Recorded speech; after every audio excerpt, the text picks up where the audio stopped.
Hello YouTube, is Vilket here, as you probably guessed, since you, yeah.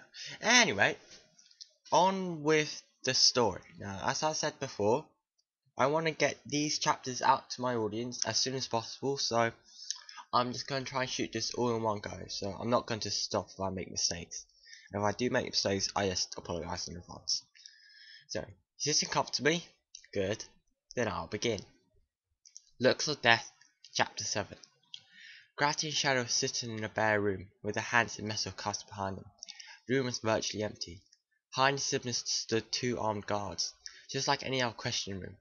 Gravity and Shadow were separated from Mitch and Sarah by a layer of glass. Behind the two police officers was a one-way mirror.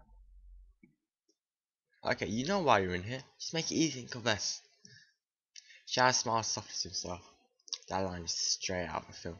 Do you really expect me to tell you how this happened? Very naive young man. Mitch looked down reproachfully. Yeah.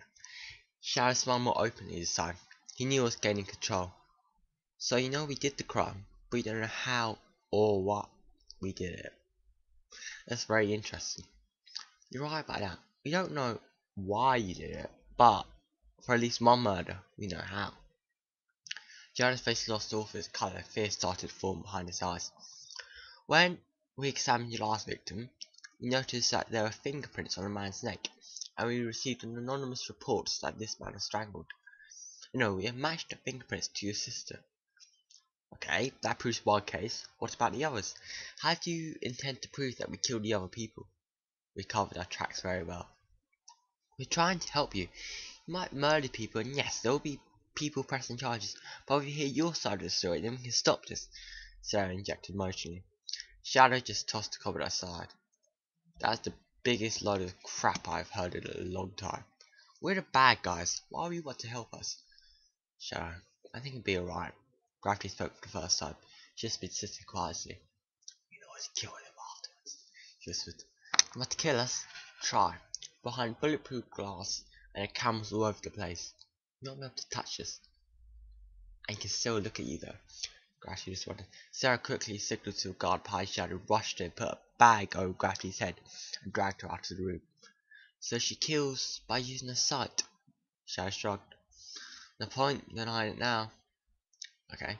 Now you know how we did it, but you don't know why. We might not know why you did it, but we know how you did it. You could have possibly killed 6 people, and we found enough evidence to jail you for at least one murder. Fingerprints. Killing someone by looking at them. Testimonies. You call that evidence? What court would take the line of killing someone by looking at them seriously? She had paused momentarily.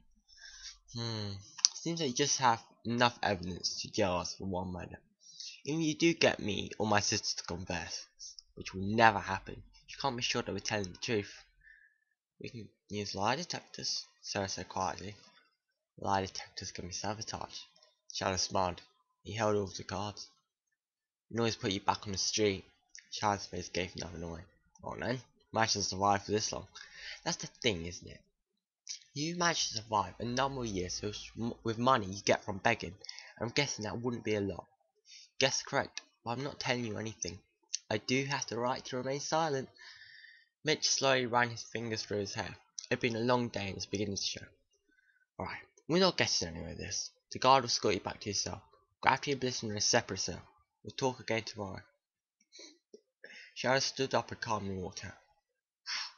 This is a tough day. This kid is so cocky.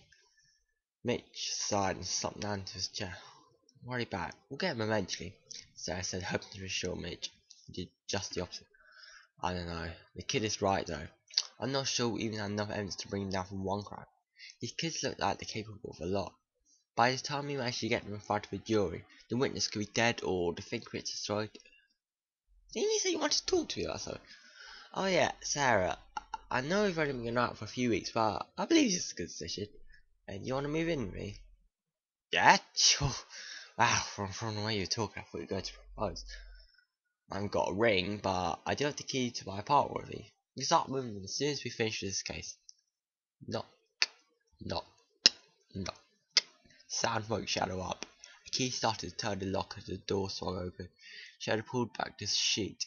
He'd not been given any clothes to sleep in. He just slept in his ordinary tattered jeans and t-shirt. Shadow, if you come with me, I have someone who wants to meet you. He stood up and walked out of the cells, closely followed by Mitch. Shadow walked down a dimly lit corridor toward the door. Mitch stood up beside him. In this room we have Lynn Moss. She's a social worker. We came to the decision that if somebody close to you ready to talk to you, then you become a lot more cooperative. You sent a shrink to talk to me, Shadow exclaimed incredulously. I'm 20 years old. I don't need a social worker. I'm an adult. Gravity's only 13. When she needs a social worker.